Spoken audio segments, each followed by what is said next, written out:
la semaine dernière, on a commencé notre cours en rappelant qu'il y avait deux halachot qui concernaient le mois de Elul. Lesquels? Le chauffard et la parade de la consolation. Bravo. Donc la semaine dernière, on a parlé de laquelle? On a parlé de la haftara, de la consolation. Cette semaine, on va parler un petit peu du chauffard. Ok, donc comme vous le savez, le chauffard, ça fait partie intégrante de la préparation à toutes les fêtes de Tishri, donc tout le principe, le thème de la Teshuvah. Et c'est une mitzvah qui est centrale dans la fête de Rosh Hashanah. Alors on va essayer d'expliquer quel est le sens, la raison de ce chauffard. La Gemara dans Rosh Hashanah, dans le traité de Rosh Hashanah, page 16, d'Aftet Zayin, la Gemara elle dit Amar Rabbi Yitzhak, lama tokin de Rosh Hashanah.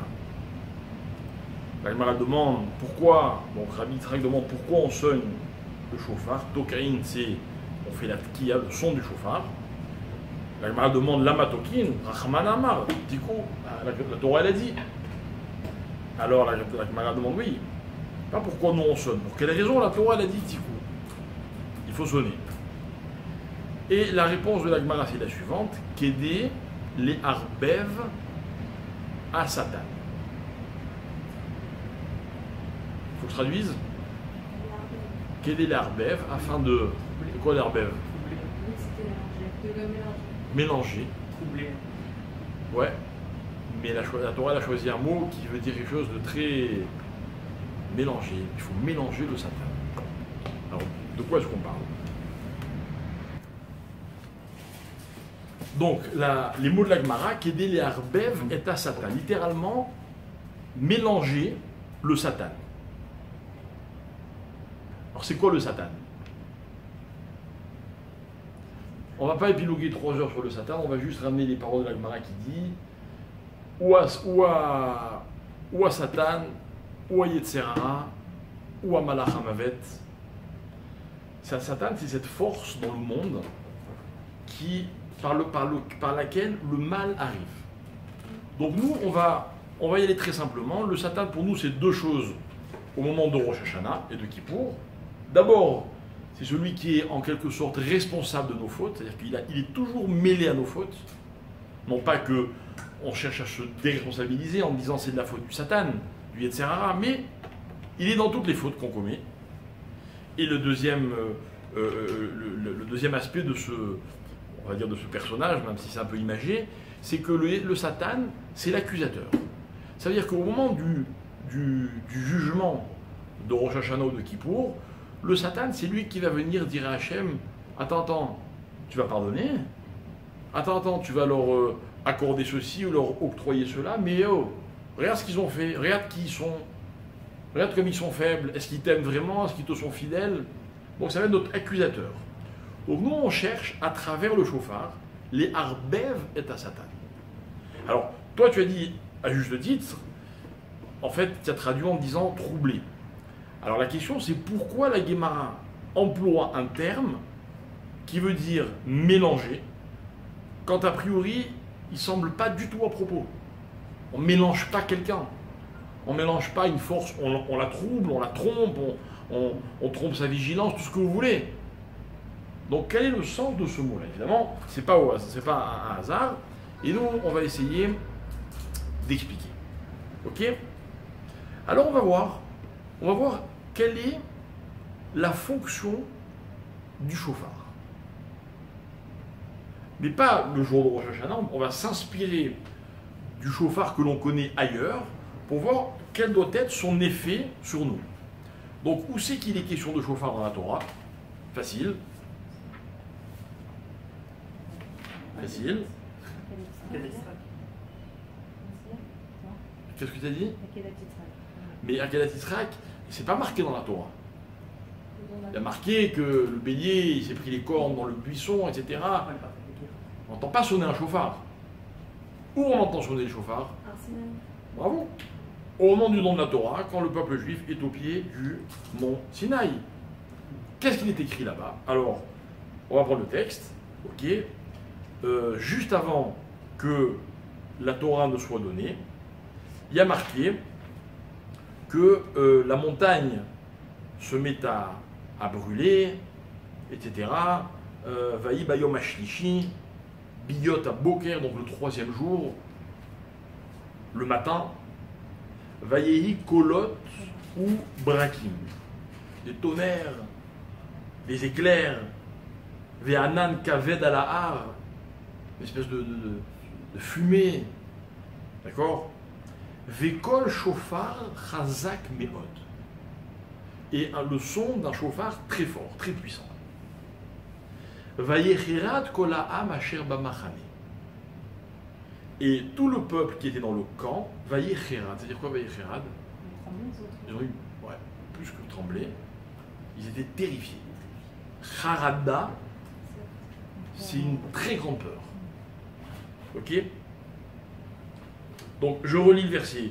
Le troisième jour, il y a eu les tonnerres, les éclairs, et le son d'un chauffard très puissant, et le peuple a eu peur. Il semblerait donc que ce qui a fait peur au peuple, c'est quoi?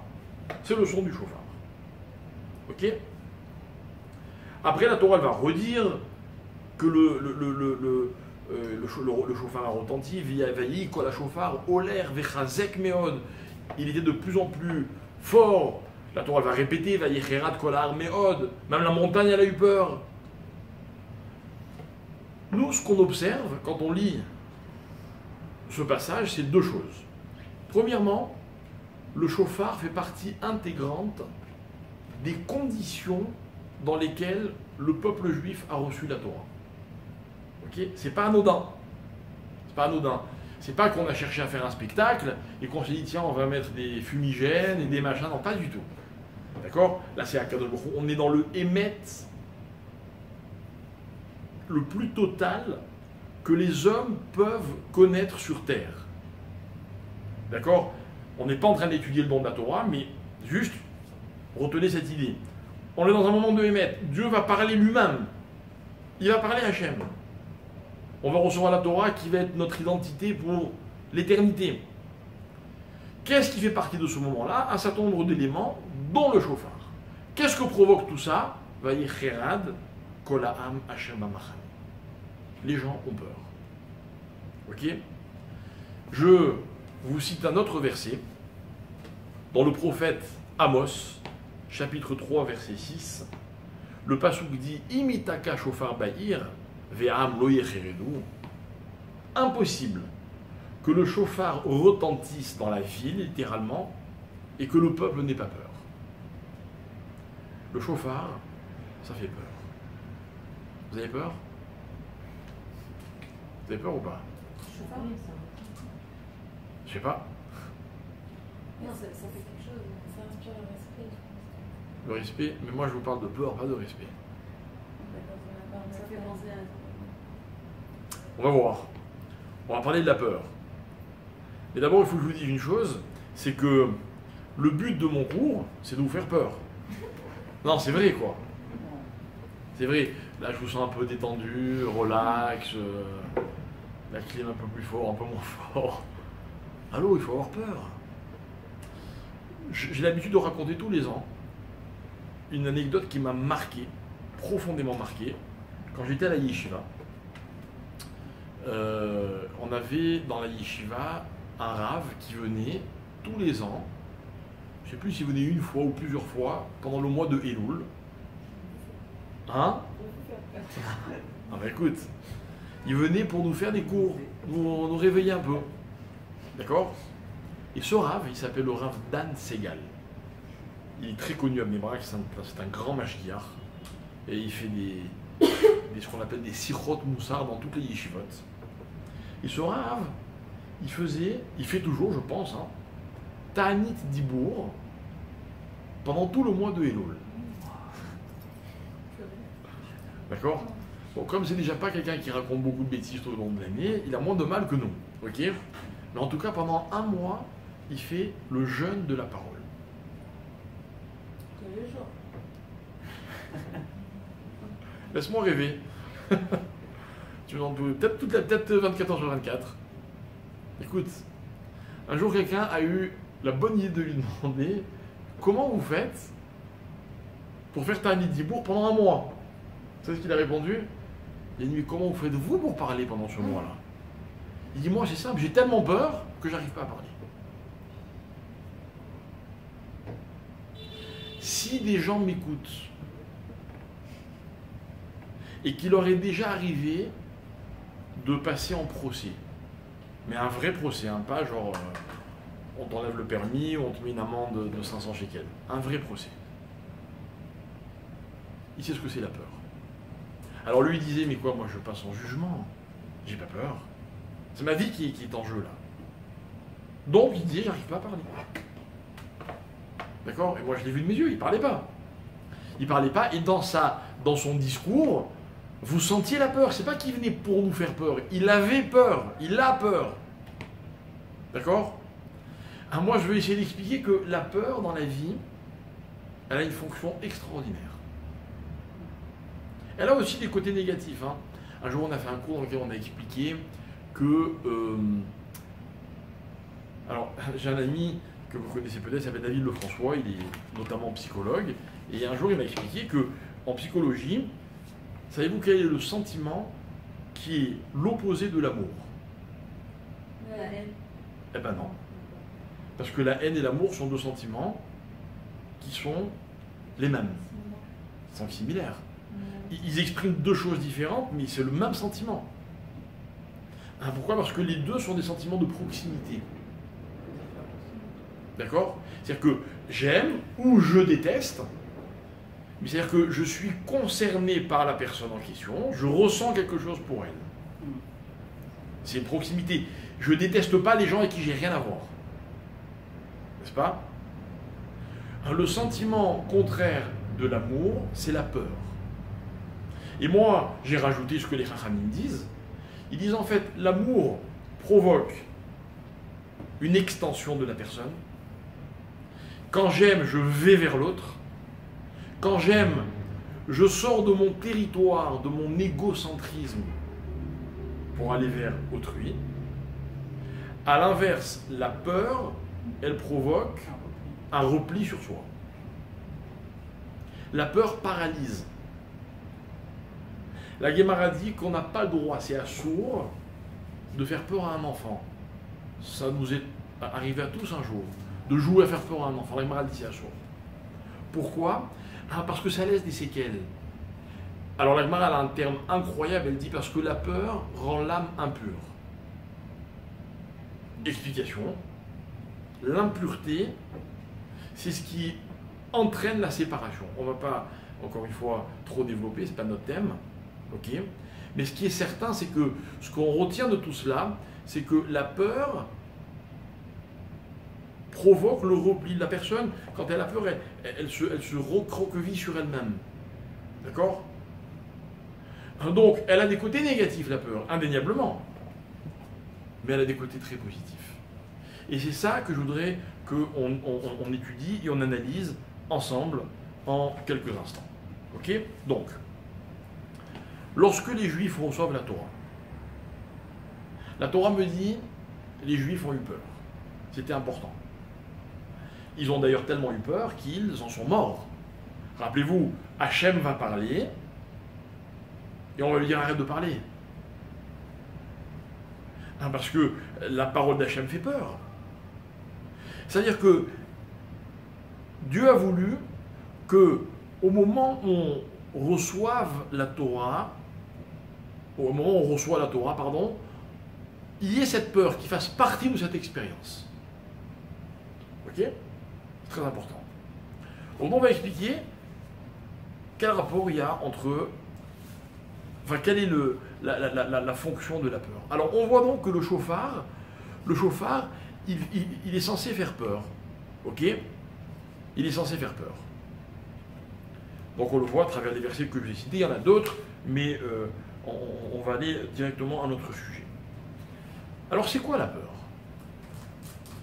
Que provoque la peur? Oui. Provoquer la puissance de la responsabilité. Pas mal. Pas mal. On est en plein dans la bonne direction. Ok? Alors je vais le dire avec mes mots, mais ça se rapproche vraiment de ce que tu as dit. On va dire comme ça. La peur, c'est la situation dans laquelle une personne... Alors attention, hein, attention, je voudrais bien qu'on comprenne une chose. Je ne parle pas de la peur des monstres, ou de la peur du noir, ou de la peur de, vous voyez, de choses... Non, non. Je parle de la vraie peur dans la vie. C'est-à-dire que, par exemple, quelqu'un va se coucher le soir en se disant, mais comment, Dieu préserve, comment je vais nourrir ma famille? On annonce à quelqu'un qu'il est atteint d'une maladie grave, il a peur. Il y a des situations dans la vie où on ressent des vraies peurs. Ok? Vous n'êtes pas marié, n'est-ce pas? Enfin, pour la plupart d'entre vous. Hein. Ben, un jour, vous allez vous marier, vous allez connaître la peur. Ah oui, ça fait très peur. C'est-à-dire, tout votre avenir va changer. Vous ne savez pas comment ça va se passer du tout. Impossible de savoir. Ça fait peur.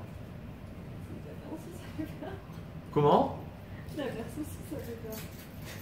Ouais. Je connais pas. L'inverse quoi? De ne pas être marié ou de ne plus être marié? Non, Ah.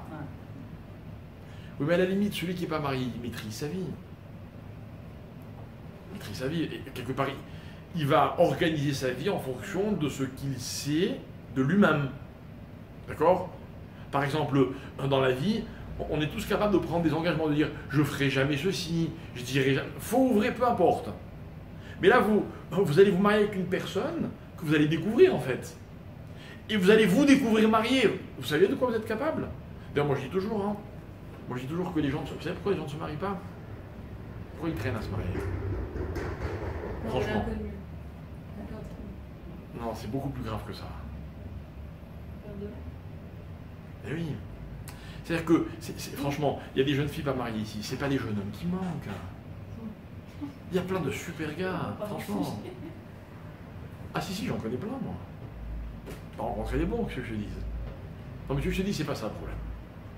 Le vrai problème, c'est que on a tous très peur du mari ou de la femme qu'on va être. Avoir des enfants, ça fait très peur. Pourquoi? On n'a aucune idée du père ou de la mère qu'on va être. L'inconnu fait très peur. On est dans une période, voilà, en ce moment, dans une période de virus, d'épidémie, de pandémie, etc.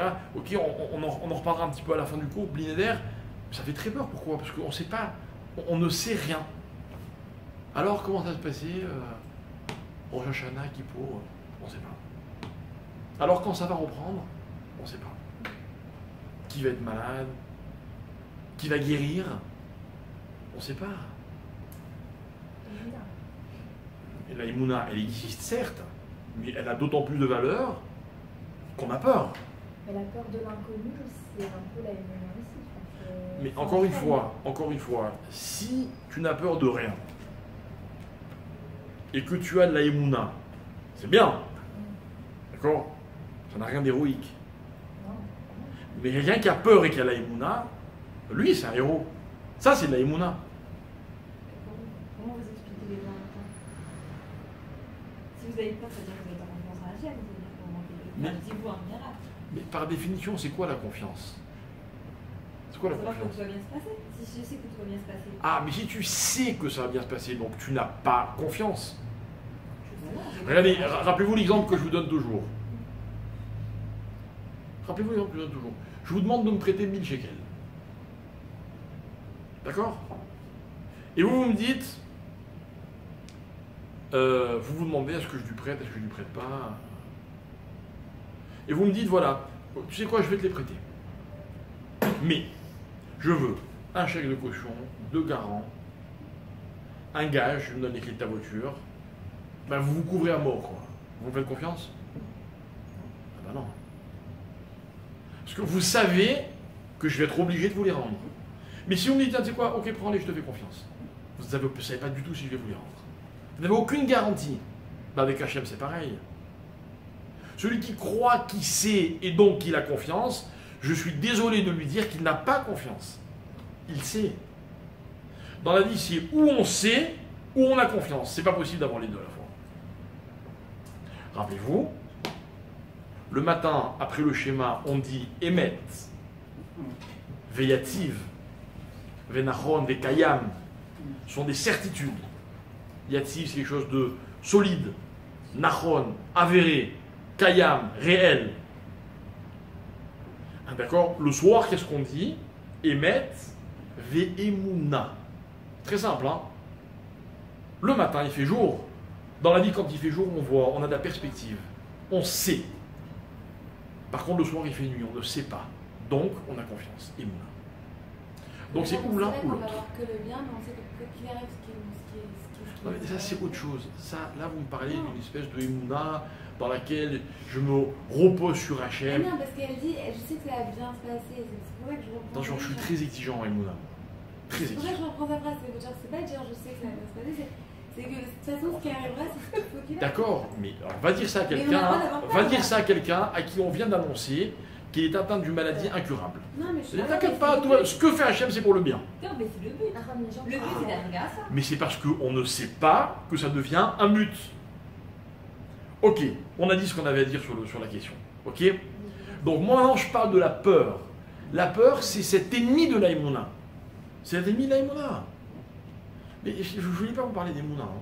C'est vous qui m'avez entraîné. Hein? D'abord parlons de la peur. Tu sais quoi? Parlons de la peur. Si on n'a pas parlé de la peur, on ne peut pas définir l'aïmouna. Ok? Alors, la peur, qu'est-ce qu'elle a de bien, la peur? Par exemple, voilà. Je suis sur l'autoroute avec ma voiture. Ok? Je roule. Je roule vite. J'ai peur ou j'ai pas peur? Hein? Mais si, j'ai peur.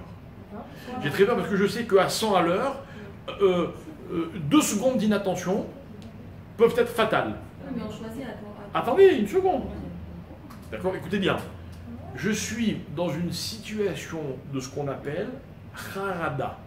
C'est-à-dire que, consciemment ou pas, j'envisage que le pire peut se passer. Résultat, qu'est-ce que je fais? Je fais hyper attention. Je reste hyper concentré. Ce que je veux vous expliquer, c'est que ce qu'on appelle dans le langage de la Torah, dans le langage des Chachamim, harada, c'est cette situation dans laquelle je sais que je ne peux pas me permettre de me relâcher. C'est quoi quelqu'un de détendu? C'est qu'à l'heure à laquelle je vous parle, bah, il n'a aucune raison d'être tendu, il est détendu. Il peut se relâcher. Mais il y a des moments dans la vie où on ne peut surtout pas se relâcher. Ok?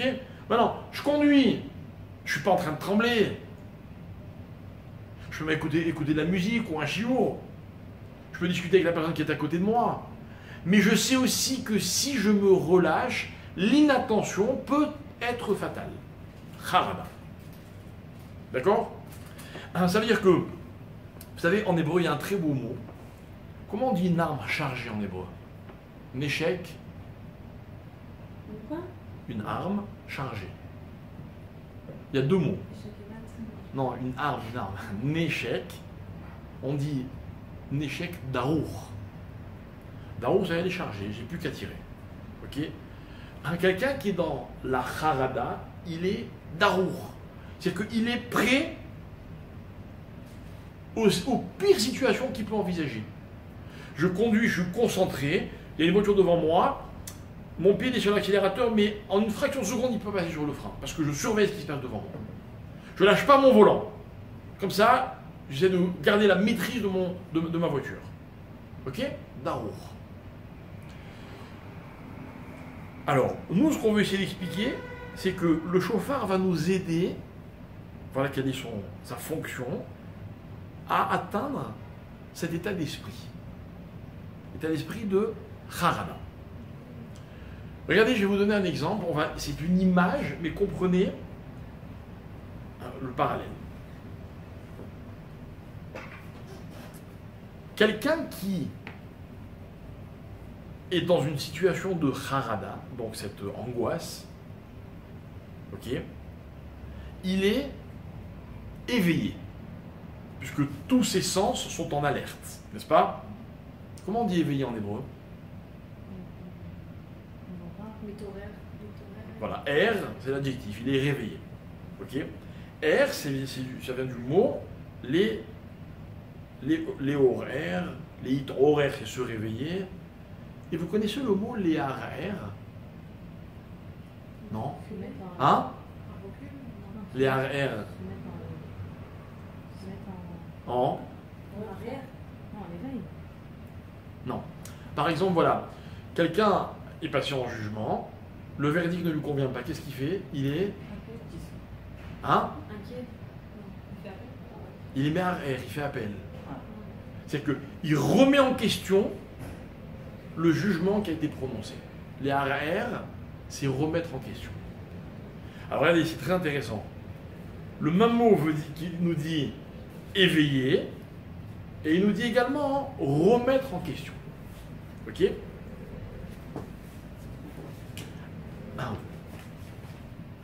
Quand on est éveillé,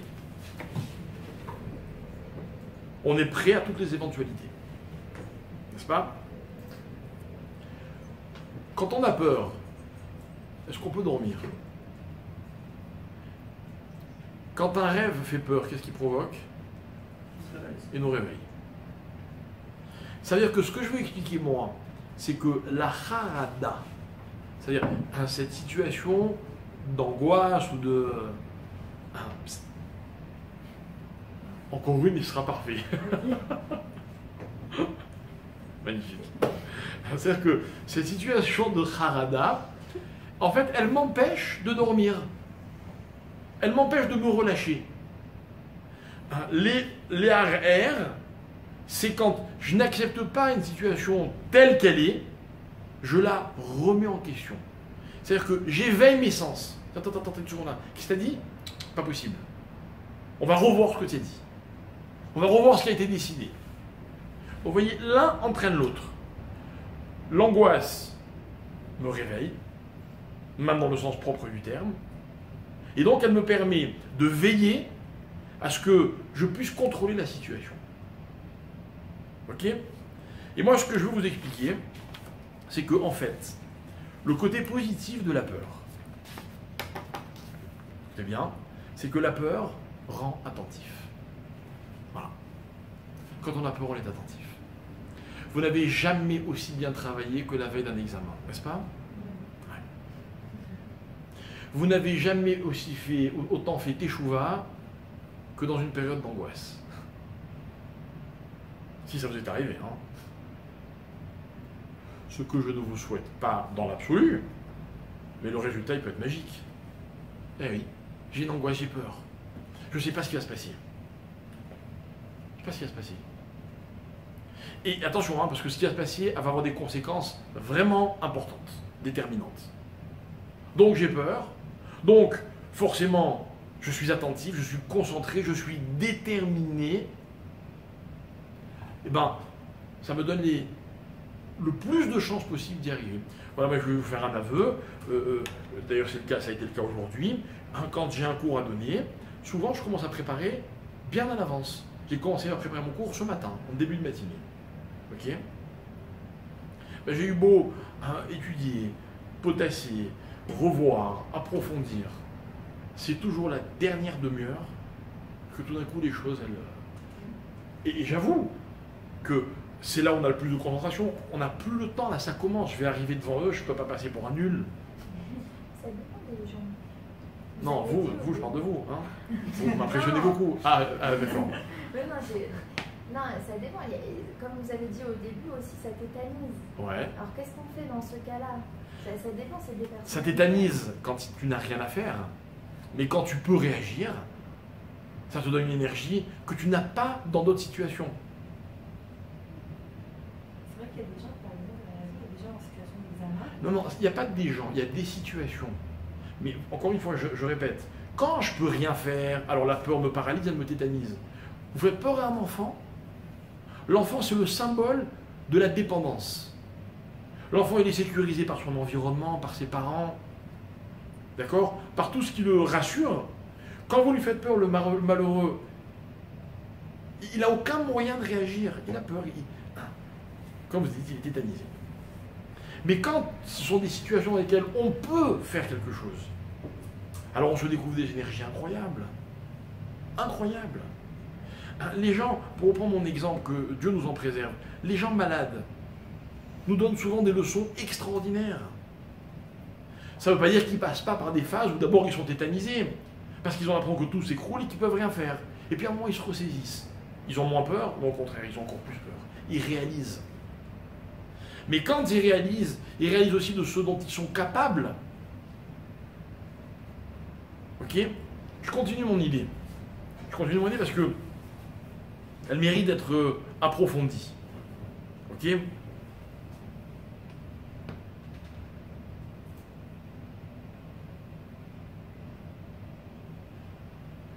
Puisqu'on est à la veille de Rosh Hashanah, et qu'on parle de peur, on est censé avoir peur de quoi à la veille de Rosh Hashanah? Hein? Oui, mais qu'est-ce qui fait peur dans un jugement? Imaginez quelqu'un qui a fait aucune avéra toute l'année, il va arriver à Kippour en sifflotant. Ce qui fait peur, c'est ce qu'on a fait, ce qu'on a été, ce qu'on n'a pas été, ce qu'on n'a pas fait dans l'année. Nous-mêmes, quoi. D'accord? Très bien. En fait, ce qui nous fait peur, vous voulez que je vous dise encore plus, moi, ce qui me fait le plus peur à Rosh Hashanah et à Kippour, c'est pas tant ce que j'ai fait, ce que j'ai été. Parce que je sais bien ce que j'ai fait. Non. Malheureusement, moi je sais. Hein. Bon, peut-être que vous avez des tzadikim, moi je sais très bien ce que j'ai fait. Enfin, en tout cas, une bonne partie, ça me suffit largement pour avoir peur. Mais ce qui me fait encore plus peur, c'est l'avenir. C'est l'avenir. Moi, je vais arriver devant Dieu à Kippour. Moi, je vous dis franchement, vous pouvez faire comment, hein? Moi, je vais négocier. Je vais dire à Hachem, bon, tu sais quoi, regarde. Ok, l'année passée, elle n'était pas terrible. Fais-moi confiance. L'année prochaine, je serai mieux. Et malheureusement, à l'âge que j'ai, d'accord, je me rends compte que chaque année c'est pareil, quoi. Et le pire, c'est que je sais qu'Hachem, il le sait encore mieux que moi. Mais c'est vrai, quoi. Je ne suis pas capable de m'engager. Mais c'est vrai que je suis pas capable. Je ne sais pas quoi. Tenir. Hein? Tenir mes engagements. Quels engagements? Enfin, je suis pas fou. J'ai pas envie de faire des avérotes. Alors qu'est-ce qu'il fait? L'habitude. Alors là, on est irrécupérable. C'est-à-dire, si quelqu'un n'est pas capable de travailler ses habitudes, alors là, il n'y a plus rien à faire. Non. On va essayer de vaincre justement nos habitudes. Mais contre quoi on risque de ne pas résister? On va prendre un exemple simple qui ne dérange personne. Hein? Vous savez que la shonara est une faute très grave. Que vous faites. Qu'on fait tous, quoi. D'accord? Pourquoi on fait du la shonara? Pourquoi? C'est bien d'être médisant. Alors? On sait que c'est mal. On sait tellement que c'est mal parce que quand on parle de nous, ça nous blesse profondément. Parce que quoi? On n'a jamais vraiment l'impression qu'on en fait. Ah non, je suis pas d'accord. Alors là, c'est carrément l'ignorance, c'est encore plus grave. Non, mais c'est... Étudie la halakha, tu vas voir que chaque phrase que tu sors, tu vas réfléchir 4 fois. Et tu vas en faire comme un du la shonara. Parce que quoi? Non mais donnez-moi le mot. Soyez sincère. Soyez vrai. C'est une tentation qui est trop grande. La shonara, c'est magnifique. Alors, vous savez, la semaine prochaine, en fin de semaine, Bezrat Hashem, c'est l'Askara de mon père. Et on est en train de préparer, enfin Torah Box est en train de préparer un magnifique film de mon père qui va être diffusé jeudi soir, pas celui-là, le prochain, le jour de l'Askara. Un film qui dure 1h45, pour ceux qui ont connu mon père, il y en a beaucoup, ça va être vraiment, c'est très beau. D'accord? Et dans ce film, à un moment, il y a une cousine à mon père, donc une personne âgée qui est un peu chez nous, l'ancêtre de la famille, qui raconte que la grand-mère de mon père lui disait toujours, elle lui disait, à mon fils, fais attention parce que tant que tes paroles, il disait, tant que ce que tu as à dire est en toi, tu maîtrises ta parole. Dès que ce que tu as à dire est sorti de toi, ta parole te maîtrise. Peut-être qu'il comprend. Ok? Tellement vrai. Et en même temps, j'ai tellement envie de le dire. Enfin, imaginez, voilà, on est tous ensemble, ok, vous parlez de quelqu'un, et vous dites, ouais, il est vachement bien, t'as vu, et moi, j'ai une info. Et puis je sais que si je vous la lâche, je vais capter votre attention, vous dites, ah ouais, raconte, machin, je peux pas résister. Tout le monde connaît cette situation, la tentation. Mes chers amis, ma seule consolation, entre guillemets, et mon seul argument quand je suis devant Dieu, c'est ma faiblesse face à la tentation. Vous savez, j'ai un copain qui m'a raconté un jour, il a fait une affaire, et la banque l'a porté, l'a suivi, et l'a prêté de l'argent. Ok ? Et la banque lui a prêté beaucoup d'argent, ça se passe en France. Et la banque l'a tellement prêté d'argent que lui, il est rentré dans des investissements, etc. Et malheureusement, l'affaire, elle n'a pas marché. C'est ce qu'il a fait. Il a attaqué la banque. Hein ? Ouais. Pour abus, un truc comme ça. Donc la banque, j'ai oublié un terme, il m'échappe à l'instant, ok. La banque, elle aurait dû protéger la banque, tu vois. Et bien moi j'ai envie de dire pareil à H&M. Je dis mais H&M, t'es à Vérotte. Elles sont trop belles. Elles sont trop belles à faire. Pas de ma faute. Ok. Alors quoi? C'est-à-dire que contre la tentation, face à la tentation, on est tous condamnés. C'est quoi le moyen? Il y a un seul moyen pour résister à la tentation. Vous le connaissez? Hein? C'est discédé. Hein? Le seul moyen de... Non mais c'est... J'ai rien entendu. C'est un rein. Quel est le seul moyen de ne pas céder à la tentation? C'est réfléchir. Pas de se mettre dedans, pas se mettre dans la situation. Non mais je suis dedans, mais non, tu as raison, ça c'est en amont, Razak. Mais je suis dedans, alors elle me dit que tu t'enfuis. C'est vrai, dans la vie, qu'est-ce qu'on fuit? On fuit ce dont on a peur. La seule arme dont l'homme dispose contre la tentation, c'est la peur. Voilà l'axiome. Quand on a peur, on ne risque rien face à la tentation. Donc, quand on est faible face à la tentation, c'est qu'on n'a pas assez peur. Voilà mes chers amis. Donc tout à l'heure je vous disais quoi? Que quand on a peur, on est air, on est éveillé, tous nos sens sont en alerte. Ok? Quelqu'un va faire des analyses chez le médecin, vous allez dire la catastrophe. Cholestérol dramatique, hypertension. Vous voyez, c'est pas une maladie, hein, c'est-à-dire que il ne sent aucune différence dans son corps entre hier et aujourd'hui. La seule différence, c'est qu'il a peur. Ben, comme il a peur, ok, vous allez le voir acheter une paire de baskets, commencer à faire des tours de pâté de maison, faire attention, non, je suis au régime. D'accord? On ne sait pas combien de temps ça va durer, il a peur. Mais tant qu'il a peur, ça va marcher. Quoi? De quoi on a peur, chez Chanel? De quoi on a peur? On nous parle de... On va être dans le milieu de la vie. Ou... Pour moi, c'est très abstrait tout ça. De quoi on a peur? T'inquiète pas, je vais te concrétiser tout ça. J'ai pas de soucis. J'étais là pour avoir Voilà, exactement. Je t'ai promis d'avoir peur à la fin du cours. Millionnaire, t'auras peur. Elle est trop détente. Ok? Elle est trop détente. Voilà, tu m'as encouragé grave. Ok? Très bien. Alors, n'aie pas peur, tu vas avoir peur. Alors écoutez, je récapitule parce que je veux qu'on soit bien clair dans les idées. Quand on a peur, la peur protège l'homme de la tentation. Ok? La peur. C'est-à-dire que vous êtes dans une situation normale, il y a plein de choses tentantes dans la vie, même si vous savez qu'elles ne sont pas forcément positives. Et dès que les choses ne vont pas bien, je suis angoissé par rapport à ceci, par rapport à cela, j'ai besoin de Dieu, ok, après il n'y a plus de tentation. Vous pouvez essayer, vous n'y arriverez pas. Ok?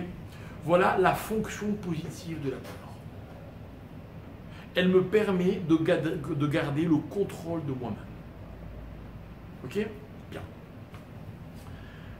On a cité tout à l'heure l'expression qui était les arbev et à Satan. D'accord? Mélanger le Satan. Écoutez bien le schéma. C'est pas encore de ça qu'il faut avoir peur, mais ça nous rapproche. Ok? Les arbev, c'est quand vous prenez deux éléments et vous les mélangez ensemble. D'accord? Prenez du sel, du sucre, vous les mélangez, vous ne pouvez plus jamais les séparer. Ok? Dans la vie, les choses sont cloisonnées. Par exemple, j'habite chez moi. C'est-à-dire quoi j'habite chez moi, c'est-à-dire que dans la vie, il y a un environnement qui est le mien. Et en fait, je suis à l'aise, je suis moi-même, quand je suis dans mon élément, quand je suis dans l'environnement qui fait partie de ce que je suis, ou dont je fais partie, c'est pareil. Malheureusement, je parle pour moi, dans mon environnement, il y a un certain nombre de faiblesses, de lacunes. C'est moi. Moi, très courageux, je pourrais vous dire, ah oui, là j'avoue que dans ce domaine, je suis perfectible. Mais en vérité, je veux vous le dire comme ça en frimant, mais en fait, franchement, ça provoque un vrai malaise. J'aurais bien voulu, moi, avoir réglé tel et tel problème. Vous vous rappelez, comme j'ai promis à Dieu l'année dernière à Kippour, en lui disant, bon t'inquiète pas, dans ce domaine, je vais vraiment me renforcer. Hein. Mais je vois que non, ça continue à faire partie de mon environnement. Mais donc, c'est-à-dire que dans cet environnement fait aussi de faiblesse, il y a une force qui s'appelle le Satan. Le Satan et moi, on habite au même endroit. Ok ? Vous savez ce que provoque la peur ? La peur entraîne que mon environnement change. Ah non, je ne peux plus me permettre. Je ne peux plus me permettre. J'étais super gourmand. Le médecin m'ont fait très peur. Ben chez moi, il n'y a plus de gâteau. Et quand le Satan y rentre chez moi, il me dit, allez, fais-toi une petite douceur. Hein? Je dis, mais non, tu t'es trompé d'adresse, il n'y a plus de gâteau ici. Quand le Satan vient chez moi, il me dit, on se fait une petite avéra. Et que moi, je dis, mais non, il n'y a plus d'avérote. J'ai changé le décor. Et bien, il se passe que quoi ? Il se passe quoi ? Il se passe que le Satan, il n'est plus chez lui. C'est un élément qui est hors de son contexte. Tu veux faire des fautes, c'est pas ici, c'est ailleurs. Et en fait, écoutez mes amis, si vous me suivez bien, la peur va entraîner quoi ? Que le Satan, le Yetzer Hara, ils sont plus chez lui quand il vient chez moi. Vous imaginez ce que j'ai gagné ? Regardez ce que dit l'Agmara. L'Agmara, elle nous le décrit, le Satan, elle a toujours des mots incroyables, l'Agmara. L'Agmara, elle dit, laissez-moi juste retrouver où c'est marqué. C'est marqué dans... Non, c'était là.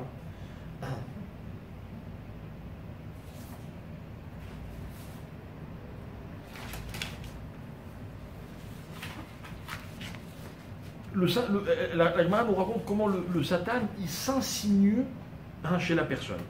La Gemara elle dit au début c'est il est de passage. Au début on l'appelle, la Gemara l'appelle Oler. J'aimerais bien vous retrouver la source quand même. Ok. Au début la Gemara l'appelle Oler, c'est-à-dire il ne fait que passer. Après la Gemara elle l'appelle Oreach, il s'invite. Genre, je le fais rentrer, quoi. D'accord ?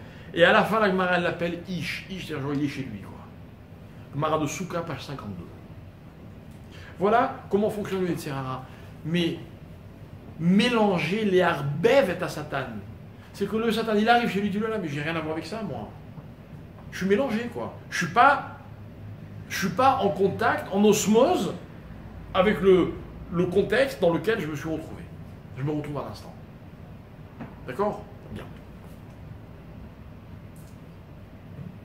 Alors.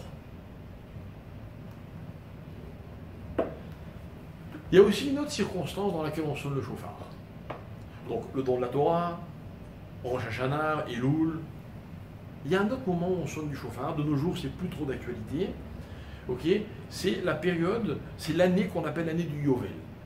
Vous savez que tous les 50 ans, selon un certain compte dans la Torah, tous les 50 ans, alors les propriétés retournent dans les familles auxquelles elles ont toujours appartenu. C'est-à-dire qu'à l'époque du Beth Amikdash, quand on vendait un bien immobilier en Israël, on ne pouvait le vendre que jusqu'au Yovel. Ce qui déterminait le prix d'un bien immobilier, c'était la distance, l'éloignement du Yovel. Si on était 1 an avant, ça valait pas cher. Si on était 49 ans avant, ça valait beaucoup plus cher. Mais à la 50e année, les propriétés revenaient dans les familles, puisque la terre d'Israël avait été partagée par tribus, etc. Tous ceux qui étaient serviteurs retrouvaient leur liberté, quoi qu'il arrive. D'accord? Je vous la fais courte. Chauffard annonce Yovel, Yovel annonce liberté. Et on va voir encore une fois, je ne veux pas m'étendre, on va voir que le chauffard, il annonce la délivrance, la liberté. Ok? Il annonce la liberté. Alors, écoutez bien cette idée. Dans la Gemara de Rosh Hashanah, la Gemara va se demander quelles sont les cornes, enfin les cornes de quel animal peut-on utiliser pour le chauffard. Ok? Et la Gemara dit la corne de tel animal, etc. Et à un moment, elle parle de la corne de la vache. Est-ce qu'on peut utiliser la corne de la vache? Et la Gemara dit on ne peut pas. Pourquoi? Gemara de Rosh Hashanah, page 26. La Gemara, elle dit Kol ha-shofarot, akru shofar, ve'akru keren, depara keren akre, shofar lo akre. Ok? On ne peut pas prendre la corne d'une vache. Pourquoi? Parce qu'elle s'appelle keren. Keren. C'est quoi keren? Je ne sais pas dit c'est qui, il dit c'est quoi? C'est quoi keren? Allô? C'est ce que c'est keren? Hein? Tu sais ce que c'est keren, toi? Ça s'appelle keren? Il n'y a pas de hasard. Regardez où il est précise. Dans le keren. Un coin. Ah oui, c'est un coin keren. Pas fait exprès tout à l'heure, hein, quand je t'ai dit. Ok? Keren, c'est un coin. C'est quoi un coin? C'est quoi un coin? Un coin, c'est deux directions qui se rencontrent. Et quand on est dans le coin, ok, bon, on peut aller où dans une direction ou dans l'autre, c'est pareil. Quand on n'est pas dans un coin où on est nulle part, où on est en train d'aller quelque part. Quand on est dans le coin, on n'est pas en train d'aller quelque part, on est dans le coin. Mais on va choisir. Mais précisément, le coin, c'est cette rencontre, donc cette situation dans laquelle il y a deux possibilités qui s'offrent à moi. Ok? Est-ce que c'est bien d'avoir deux possibilités dans la vie? Ne me répondez pas, j'ai moi qui vais répondre. Ok? Non, parce que franchement, keren, ça peut vouloir dire aussi une corne. Je peux faire de loin un coin. Ok? Alors écoutez bien.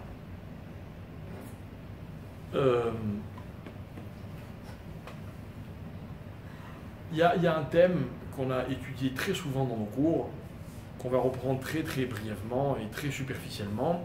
C'est ce qu'on appelle le Homer et la Tsura. Le Homer, c'est la matière, et la Tsura, alors traduit vulgairement, c'est la forme qu'on a donnée à la matière. Comment? Non, c'est pas le fond et la forme, c'est la matière et la forme.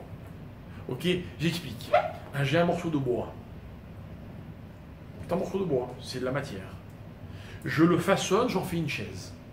Je ne lui ai pas donné une forme, je lui ai donné une fonction. Dorénavant, je ne vois plus un morceau de bois, je vois une chaise. Qu'est-ce qui est mieux, un morceau de bois ou une chaise? Une chaise. Non, un coin. Ça dépend. Voilà la question philosophique qu'on va se poser. Qu'est-ce qui est mieux? De pouvoir faire ce que je veux ou d'avoir une fonction?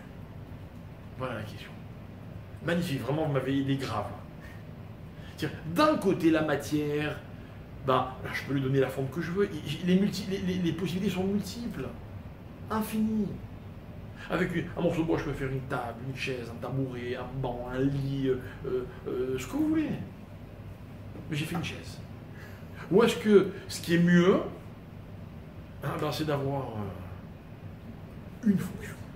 Une fonction. Qu'est-ce qui est mieux dans la vie? De pouvoir épouser n'importe qui ou d'avoir épousé une seule personne? C'est pas la même chose. Ah, c'est exactement pareil. Avant de te marier, je ne vais pas le dire parce qu'il y a quand même pas mal de célibataires, hein? Mais alors, avant de se marier, on est de la matière, les possibilités sont multiples. Celui-là, non, je ne vais pas le prendre, je vais trouver mieux. Oui. Mais vas-y, n'aie pas peur. Pas là qu'il faut avoir peur. Non, mais vous comprenez ce que je veux dire? Alors que quand on se marie, vous savez, moi parce que j'ai beaucoup analysé la question, hein, j'ai eu le temps, ok, et il y a une différence entre la raison pour laquelle les jeunes filles ont du mal à se marier et la raison pour laquelle les jeunes hommes ont du mal à se marier. Je ne parle pas maintenant de trouver le bon ou de ne pas trouver le bon, ça c'est un autre problème qui ne dépend pas de nous. Okay, mais franchement, il y a des gens qui ont du mal à faire le pas, il faut dire la vérité. Okay, moi je vais vous dire pourquoi les garçons ont du mal à se marier. Les filles, c'est un autre problème. Mais les garçons ont beaucoup de mal à se dire j'en choisis une, j'élimine toutes les autres. Les garçons sont convaincus qu'ils peuvent en épouser plein. Enfin plein. Ils peuvent choisir, ils ont le choix. Moi j'ai connu des garçons à la veille de leur mariage, façon de parler, dire non, je peux avoir mieux. Et je vous assure que je mens pas, je les ai eus entre quatre yeux. Hein. Non voilà, parce qu'il y avait ça. Dis-moi la vérité, c'est vraiment ça qui fait que tu changes d'avis. À la finale, conclusion, il se dit qu'il peut avoir mieux. Et oui, mais c'est très humain, enfin en tout cas très masculin. C'est vrai. Moi je leur rappelle juste ce que je vous ai dit un nombre incalculable de fois, c'est que par exemple, le jour où vous aurez un enfant, hein, vous ne pourrez pas dire ah, peut-être je peux avoir mieux. Vous ne direz pas ça, vous direz c'est le meilleur. C'est le meilleur. Hein, parce que dans la vie, il n'y a pas plus heureux que celui qui n'a pas d'alternative. Que celui qui se dit il n'y a qu'une seule possibilité. Écoutez bien ce que je vais vous dire. Hein, ces deux cas de figure sont la différence qu'il y a entre la liberté et l'anti-liberté. Le chauffard annonce la liberté. Hein, être libre, hein, c'est quand une terre, elle appartient à un propriétaire. Quand un esclave, il a une famille et il doit la retrouver. Quand dans la vie, j'ai pris une matière et je lui ai donné une fonction. Mais les malheureux, ceux qui croient qu'ils peuvent toujours avoir mieux, faire mieux, être autre chose, ce ne sont pas des hommes libres. La Torah me dit, il n'y a pas d'homme libre que celui qui étudie la Torah. Vous savez, il m'a fallu des années pour comprendre ça. Moi, je me dis pas au contraire. Alors que mes amis faisaient un tas de choses auxquelles je n'avais pas droit, hein, m'ont obligé, on m'interdisait. Et un jour, j'ai compris que avoir le droit, c'est la multiplicité. C'est des alternatives. Être obligé, hein, au contraire, c'est la concentration. J'ai un objectif, j'ai pas le choix. C'est ce qui fait de moi un homme libre. Pourquoi ? Parce que c'est le seul moyen dans ma vie d'exploiter tout mon potentiel. Dans la vie, on ne s'exploite pas quand on a d'autres possibilités, d'autres choix. On ne s'exploite que quand il n'y a pas d'alternative. Et moi, ce que je veux vous expliquer, c'est ça. C'est que la peur,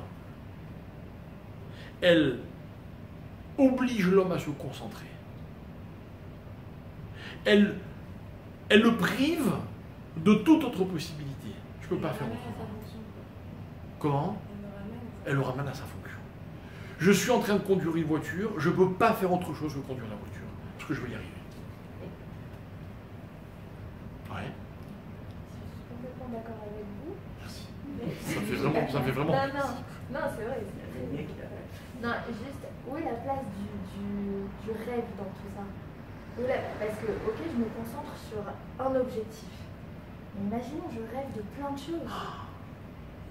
Tu ne seras jamais libre. Tu seras toujours prisonnière de tes rêves. Par contre, ainsi pour toi, rêver, ce n'est pas la diversité, mais toujours mieux dans ce que tu es, alors là, tu seras une rêveuse libre. Parce qu'on peut redéfinir le rêve, mais ce n'est pas le sujet, hein. Mais juste pour ne pas te laisser trop sur ta faim. Dans la vie, les gens croient que pour rêver, il faut avoir la possibilité de pouvoir tout changer, de pouvoir se dissiper. Et moi, je dis le contraire. Hein, c'est que le vrai rêveur, c'est celui qui est dans une position et qui se dit j'aimerais être dans la même, mais en mieux. En mieux. Par exemple, je suis menuisier, hein, j'aimerais être le menuisier qui va fabriquer le plus beau meuble du monde. Ça, c'est un rêve. Sinon, ce n'est pas des rêves. Ce sont des échappatoires. Le rêve, la vraie définition du rêve, ce n'est pas celle qu'on fait quand on dort, c'est-à-dire quand on est statique et inconscient. Non. Le vrai rêve noble dont tu parles, c'est celui dans lequel je suis entièrement conscient. Je maîtrise la situation et je rêve. Ça, c'est un rêveur. C'est un rêveur. Un mari rêveur, c'est un mari qui s'imagine au point d'y croire que sa femme, c'est la plus belle du monde. C'est possible. C'est ce que je souhaite à tous les hommes et à toutes les femmes. C'est possible. Hein, c'est-à-dire que c'est sûr que s'il vit dans la diversité, c'est-à-dire qu'il va comparer la sienne à toutes les autres, ben, il a un problème. D'accord? Enfin, pas dans tous les cas, mais presque. Ok? Mais s'il est au contraire dans la concentration, non, hein, sa vie c'est ça. Sa femme c'est celle-là. Rien ne l'empêche de rêver que c'est la plus belle et de la voir comme étant la plus belle. Et de rêver que ses enfants sont les plus intelligents, et les plus gentils, les meilleurs, et tout ce que vous voulez. Et que même lui, ça va être le meilleur. Ça, c'est un rêve. C'est un rêve d'homme libre. Parce que tu veux que je te dise, dans le sens de ce que tu as exprimé tout à l'heure, la plupart de tes rêves ne seront ni accessibles ni abordables. Quelle tristesse. Pas ça rêver.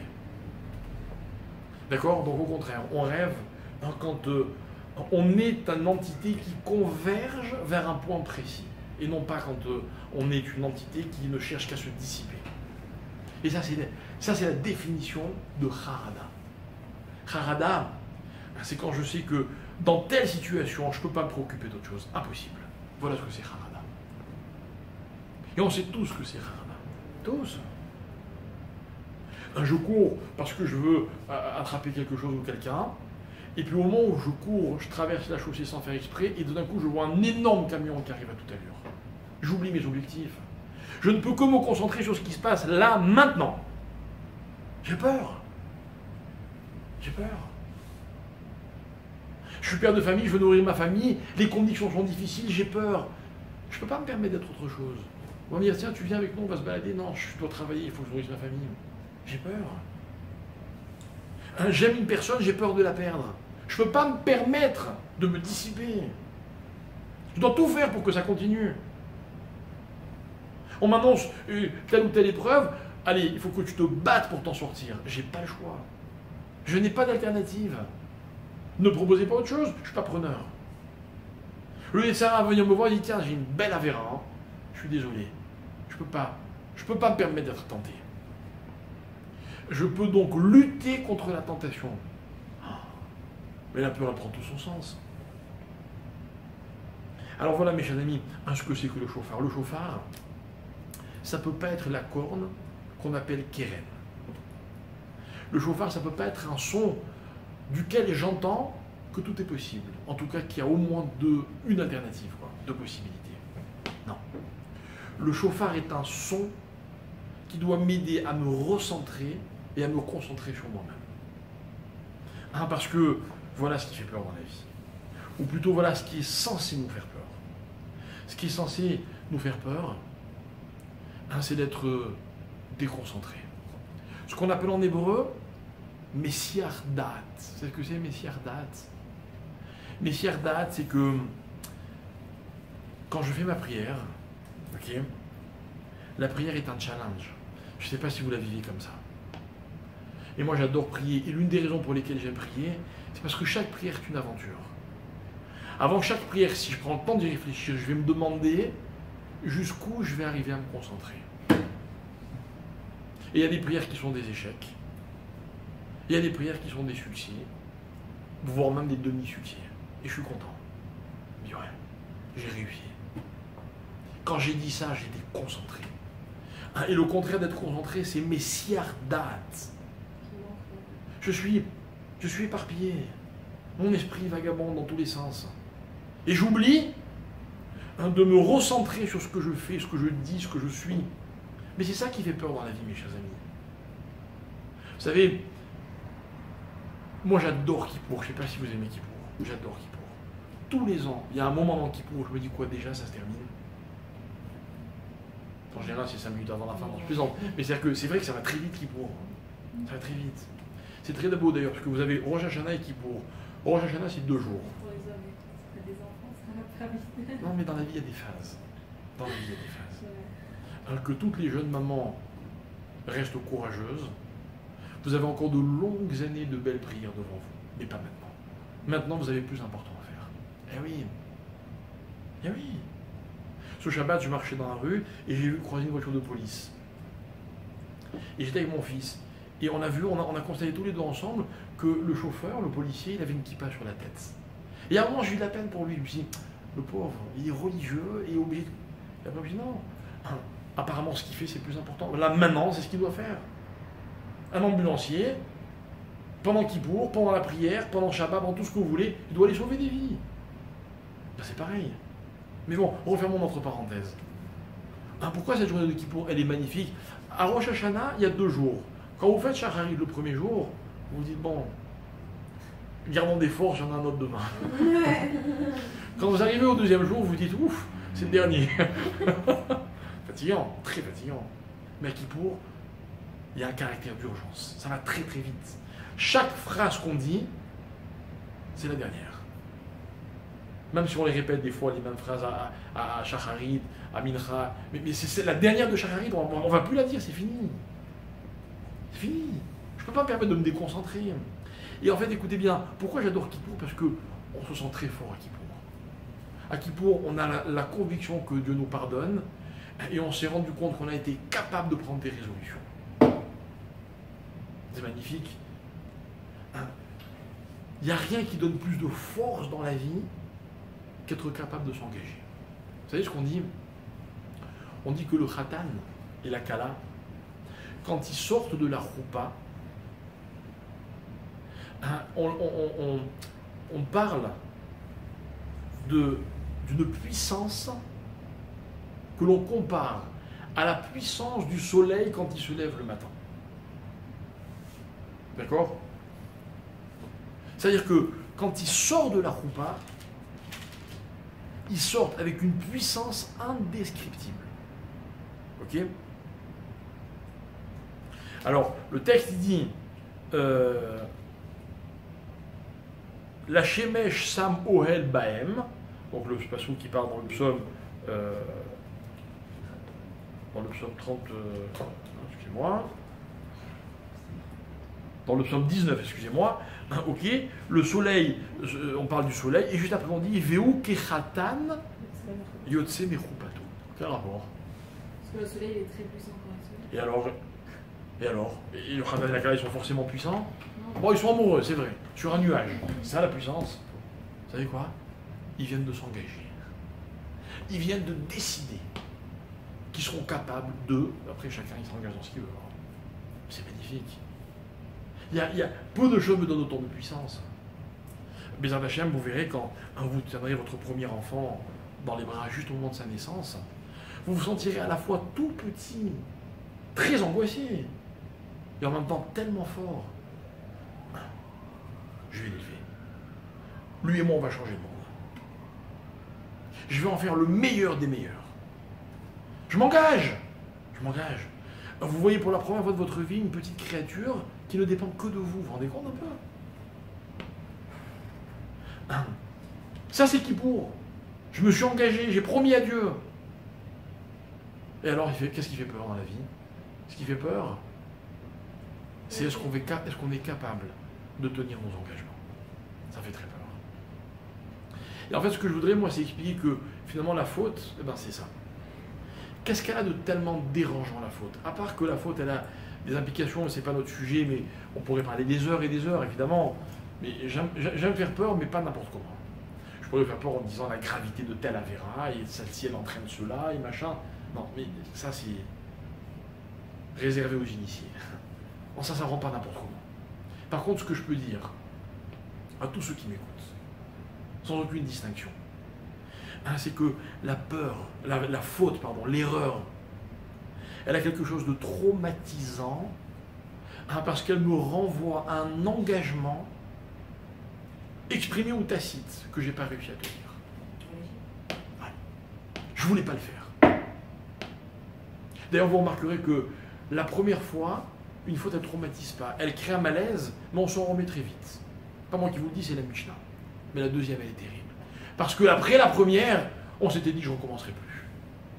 Et on a recommencé. Et c'est ça la teshuva, mes chers amis. Et c'est pour ça que la peur, elle est importante.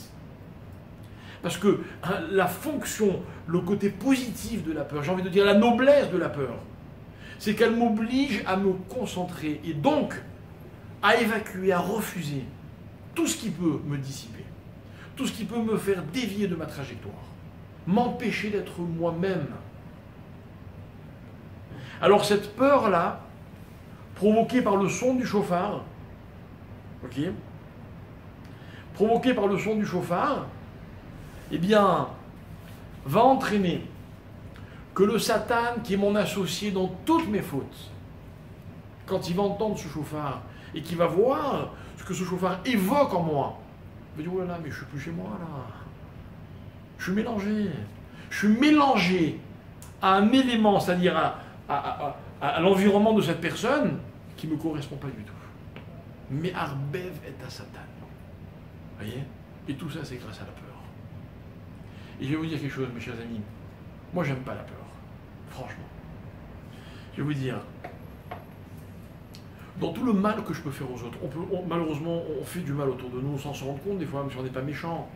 Hein, mais on peut faire de la peine, on peut vexer, on peut léser. Vous voyez, on peut faire plein de choses. La pire des choses, c'est de faire peur aux autres. Et moi, je peux vous dire qu'un jour, on m'a expliqué, et depuis, c'est quelque chose qui me tient beaucoup à cœur, de ne pas faire peur aux gens. Jamais. Jamais. Jamais, ni à mes enfants, ni à mon conjoint. C'est vrai, il faut savoir que dans une relation, on peut facilement faire peur à l'autre. On menace, je ne suis pas menacé de choses graves, hein. On s'impose. Faire peur, c'est néfaste. Pourquoi? Parce que quand c'est quelqu'un qui vous fait peur, ou quand c'est vous qui faites peur à quelqu'un, c'est négatif. C'est ce qu'on a expliqué tout à l'heure, le contraire de l'amour. L'amour, c'est quand vous allez vers quelqu'un, d'accord? Donc c'est une extension, et vous provoquez aussi une extension. Quand vous aimez quelqu'un, vous lui donnez la possibilité de s'épanouir. S'épanouir. Vous avez souri à une personne, même quand vous l'avez croisée dans la rue, vous lui avez fait du bien. Elle se sent grandie, appréciée. À l'inverse, quand vous faites peur à quelqu'un, il devient plus petit, même à ses propres yeux. Même à ses propres yeux. Ne vous moquez jamais des peurs des autres. Jamais. Il n'y a pas longtemps, j'étais avec quelqu'un, un homme, hein, il y avait un chien et il a eu peur. Et je mourais d'envie de le charrier. Mais il ne faut pas se moquer des peurs des autres. Parce que la peur, elle renvoie une faiblesse. Sauf, et c'est notre thème, si on est capable soi-même de se faire peur. Et ça rejoint ce que vous évoquiez tout à l'heure, la Emouna. La Emouna, c'est quoi? La Emouna, c'est quand je me fais peur, alors j'ai confiance en Dieu. Ce n'est pas les circonstances qui me font peur. Quand on annonce à quelqu'un une mauvaise nouvelle et qu'il a peur, il faut qu'il se travaille et qu'il n'ait pas peur. Mais moi, j'ai le droit de me faire peur. Moi, j'ai le droit de me faire peur. Parce que cette peur, elle va me donner des ailes. Et je vais vous dire quelque chose. Tout à l'heure, je vous parlais de la préparation d'un cours. Hein? C'est vrai, bon, ça fait plusieurs années que je donne des cours, des fois je pourrais m'amuser à improviser. J'adore me faire peur. J'adore me dire que si j'ai pas bien préparé mon cours, j'aurais rien à dire. Et je risquerais de me ridiculiser. Ou en tout cas, je risquerais de vous donner le sentiment, peut-être que je me suis moqué de vous, quoi. Ça me fait peur. Et bien cette peur, elle me permet de me concentrer, de trouver des ressources. Peut-être même que je suis plus intelligent à ce moment-là et je comprends mieux les textes. Vous voyez? Mais je me suis fait peur. C'est ça le chauffard. Le chauffard est un son qui n'est pas une mélodie. Il n'y a pas de notes. Il n'y a pas un chauffard aigu, grave. Enfin, il y a des sons, mais c'est pas ça un chauffard. Ça ne change rien au son du chauffard. Le chauffard, c'est une durée. Chaque son doit avoir une certaine durée. Il faut séparer les sons d'une certaine façon. Il y a plein d'alachotes. Mais le son lui-même, j'ai envie de dire, il est neutre. Pourquoi? Parce que chacun va lui donner son sens. Ou trouver un sens à lui-même à travers le son du chauffard. C'est ce qu'on appelle la peur. Je décide que le son de ce chauffard me fait peur. C'est moi qui décide. Et cette peur, comme dit le proverbe, me donne des ailes. dans le sens le plus noble du terme. Et en fait, mes chers amis, c'est ça. Rosh Hashanah Kippour, ben, il faut quand même un peu avoir peur. Pas avoir peur du jugement, parce que comme disait ce fameux Rav, je crois, Breslev, je ne sais pas si c'est Rabbi Nachman ou un de ses élèves, peu importe, il disait, il rencontre quelqu'un dans la rue, il dit, on dirait que t'es pas bien, il dit, oui, j'ai peur. Mais il dit, de quoi t'as peur? Il dit, j'ai peur, je passe en jugement à Rosh Hashanah. Alors il dit, ah, c'est pour ça que t'as peur? Alors l'autre lui dit, mais quoi, toi t'as pas peur? Il dit, moi aussi. Non, toi tu passes pas en jugement, t'as pas peur? Il dit, si, moi je passe en jugement. Mais moi, ah, c'est mon père le juge. C'est vrai, on a quand même pas mal de chances que ça se passe bien. Mais non, je préfère avoir peur. On doit se travailler pour avoir peur. Parce qu'il n'y a que quand on a peur qu'on est capable de rester complètement concentré, recentré sur nos objectifs. On doit avoir peur de ne pas être concentré. Vous voyez? C'est une peur face à nous-mêmes, quoi, en fait. C'est même pas les éléments extérieurs, c'est moi-même. Et quand j'ai eu peur et que je me suis réalisé à travers la peur, bah, je connais mieux ma force. Voilà ce que je nous souhaite à tous à la fin de Kippour. Mais d'ici là, il y a du boulot à faire. Et pour que ce boulot puisse être accompli, avoir un petit peu peur, ça ne nous fera pas de mal. Voilà. Donc si vous n'avez pas eu trop peur, je vous dis à la semaine prochaine.